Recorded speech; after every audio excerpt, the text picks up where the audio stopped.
Hello everyone, this is Archie Your Mind. In this video, we are going to talk about the chromosomal theory of inheritance. So without any delay, let's start.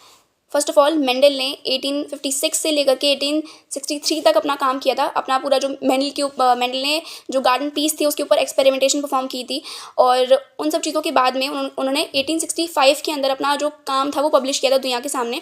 लेकिन फिर भी उनको जो credit वो deserve करते थे वो credit उनको बिल्कुल भी नहीं मिला, क्योंकि लैक ऑफ कम्युनिकेशन की वजह से लोगों को मैथमेटिक्स का और जो स्टैटिस्टिक्स का उसका इन्वॉल्वमेंट बिल्कुल भी समझ में नहीं आता कि बायोलॉजी के अंदर मैथमेटिक्स का और स्टैटिस्टिक्स का क्या इन्वॉल्वमेंट है.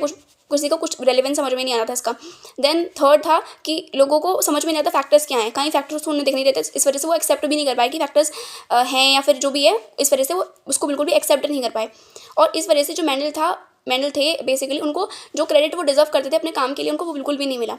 लेकिन अब बात आती है 1900 के अंदर 3 साइंटिस्ट थे जिनका नाम था व्रीज, कॉरेंस एंड शमाक. इन 3 साइंटिस्ट ने इंडिपेंडेंटली यानी कि अकेले जो था मेंडल का काम को रीडिस्कवर किया और दुनिया के सामने दिखाया कि ये जो लॉज वो बता रहे थे या फिर जो प्रिंसिपल्स वो दे रहे थे, ठीक है, इनहेरिटेंस के लिए, वो काफ़ी हद तक सही थे. और उसी दौरान 1900 के दौरान ही माइक्रोस्कोपी बहुत ज़्यादा फ्लरिश कर रही थी और लोग जो थे सेल डिवीजन को समझ पा रहे थे, क्रोमोसोम्स को देख पा रहे थे.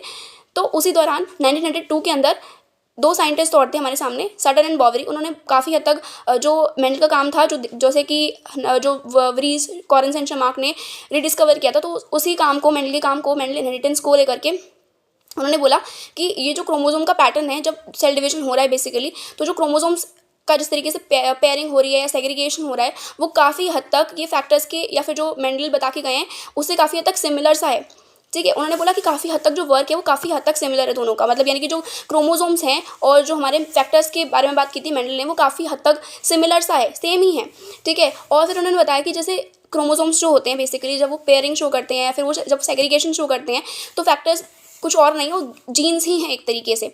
ठीक है, मतलब जो फैक्टर्स होते हैं, जैसे हमें बताया कि क्रोमोसोम होता है तो क्रोमोसोम के ऊपर हमारे पास जीन्स लगे होते हैं बहुत सारे. ठीक है, तो उन्होंने ये बोला कि फैक्टर्स कुछ और नहीं बल्कि जीन्स ही हैं. ठीक है, तो जब क्रोमोसोम्स कहीं ना कहीं पेयरिंग शो कर रहे हैं, फिर क्रोमोसोम्स कहीं ना कहीं सेग्रीगेशन शो कर रहे हैं, तो इनडायरेक्टली या फिर डायरेक्टली जो फैक्टर्स हैं फिर जो जीन्स हैं वो भी यही सब चीज़ें शो कर रहे हैं. तो उन्होंने काफ़ी तक इसको बोल दिया कि सिमिलर चीज़ें हैं, क्रोमोसोम्स और फैक्टर्स जो हैं वो अलग अलग नहीं हैं बल्कि काफ़ी हद तक क्लोजली लिंक चीज़ें ही हैं. उसके बाद में फिर सटन आते हैं. सटन ने इंडिपेंडेंटली ये बात बोली about the chromosomal theory of inheritance के बारे में. मतलब अगर पूछते हैं कि क्रोमोसोमल थ्योरी ऑफ इनहेरिटेंस किसने दी थी, तो हम सटन और बॉवरी दोनों का नाम नहीं लेंगे, हम सिर्फ बोलेंगे कि सटन ने ही क्रोमोसोमल थ्योरी ऑफ इनहेरिटेंस दी थी. और उसके अंदर उन्होंने बोला था कि जो मेंडलियन इनहेरिटेंस है या फिर जो मेंडलियन लॉज थे उसको और जो बेसिकली क्रोमोसोमल सेग्रीगेशन के पैटर्न्स थे उन दोनों को आपस में आके यूनाइट करके उन्होंने हमारे सामने as the chromosomal theory of inheritance के साथ में रखा, मतलब नाम दे दिया एज एन होल. कहने का मतलब क्या है? कहने का मतलब ये है कि सटन एंड बॉवरी ने दोनों ने साथ में पहले ये सब बातें बोली कि क्रोमोसोम्स और फैक्टर्स जो हैं वो काफ़ी हद तक आपस में लिंक्ड हैं. ठीक है, लेकिन जब बात आती है क्रोमोसोमल थ्योरी ऑफ इनहेरिटेंस के लिए तो सिर्फ और सिर्फ सटन का नाम आगे आता है. सटन ने ही क्रोमोसोमल थ्योरी ऑफ इनहेरिटेंस दी और उसके अंदर उन्होंने जो मेंडलियन इनहेरिटेंस के लॉज थे या फिर मेंडलियन इनहेरिटेंस थी उसको जो क्रोमोसोमल सेग्रीगेशन के लॉज थे या क्रोमोसोमल सेग्रीगेशन के जो प्रिंसिपल्स थे उसके साथ में ला करके उन दोनों चीज़ों को साथ में यूनाइट करके हमारे सामने रखा और उसको बोल दिया एज एन होल कि क्रोमोसोमल थ्योरी ऑफ इनहेरिटेंस है. ठीक है, अब क्रोमोसोमल थ्योरी ऑफ इनहेरिटेंस तो ये हो गया, बेसिकली थ्योरी तो यही हो गई कि मेंडलियन इनहेरिटेंस हो गई. उसके साथ में जो क्रोमोसोमल नॉर्मल जैसे सेल डिवीजन होता है तो क्रोमोसोम किस तरीके से सेग्रीगेशन शो करते हैं, किस तरीके से पेयरिंग शो करते हैं, एज इन जो भी पूरा कंप्लीट मिला के दोनों को साथ में हमारे सामने एज अ थ्योरी रिप्रेजेंट कर दिया कि इसको हम as a theory chromosomal theory of inheritance बोलेंगे. लेकिन इसका जो एक्सपेरिमेंटल प्रूफ दिया था वो थॉमस हंट मॉर्गन ने दिया था. और उन्होंने जो एक्सपेरिमेंटल प्रूफ दिया था, जब उन्होंने सोचा कि इसका एक्सपेरिमेंटेशन करके देखते हैं कि ये जो सटन है इन्होंने जो बातें कही हैं ये सही है या नहीं. ठीक है, यानी कि कहीं ना कहीं जो फैक्टर्स हैं और जो क्रोमोसोम्स है बेसिकली वो साथ में लिंक्ड कहीं ना कहीं है या नहीं है. ठीक है, ये इनहेरिटेंस पैटर्न्स जो है वो सही हैं या नहीं है. तो उन्होंने इसके लिए एक्सपेरिमेंटल प्रूफ करने के लिए सटन की जो चीज़ें थी उसका प्रूफ करने के लिए थॉमस एंड मॉर्गन ने स्टार्ट किया था अपने कलीग्स के साथ में.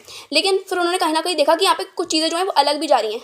ठीक है, जैसे हमने पढ़ा था स्टार्टिंग में चैप्टर के अंदर कि हम अपनी जो पेरेंट्स होते हैं वो है ना भाई अपनी प्रोजेनिस के अंदर कुछ चीज़ें सिमिलर देख पाते हैं, लेकिन कुछ चीज़ें जो है वेरिएशन में भी आती हैं. तो अभी तक हमने देख लिया कि जो इनहेरिटेंस है एज एन पेरेंट्स से जो चीज़ें बच्चों में पास हो रही है, प्रोजेनिस में पास हो रही है, वो कैसे हो रही हैं वो तो हमने कम्प्लीटली देख लिया कि इनहेरिटेंस कहाँ से आ रहा है. लेकिन वेरिएशंस का भी जो कॉजेज हैं, वेरिएशंस कैसे आ रहा है वो हमें देखना है. ठीक है, तो वो चीज़ उनको देखने को मिली कि जब उन्होंने देखा थॉमस एंड मॉर्गन ने कि चीज़ें जो हैं वो इनहेरिटेंस के अंदर तो समझ में आ रही हैं कि एक्सप्लेन कर पा रही है, लेकिन कुछ कुछ चीज़ें जो हैं वो अलग भी जा रही हैं, वेरिएशंस की भी कॉज दिख रहे हैं। तो उसके बारे में जो उनकी जो थ्योरी थी थॉमस एंड मॉर्गन की, उन्होंने जो पूरा एक्सपेरिमेंटेशन किया, लिंकेज एंड रिकॉम्बिनेशन करा, उसी साथ में उन्होंने एक्सप्लेन करना स्टार्ट कर दिया। अगली वीडियो में हम बात देखेंगे कि क्या होता है लिंकेज और क्या होता है रिकॉम्बिनेशन, और कैसे कैसे एक्सपेरिमेंट्स जो थॉमस एंड मॉर्गन थे उन्होंने परफॉर्म किया और क्या क्या उनके रिजल्ट्स निकले। So this was all about this video. Thank you.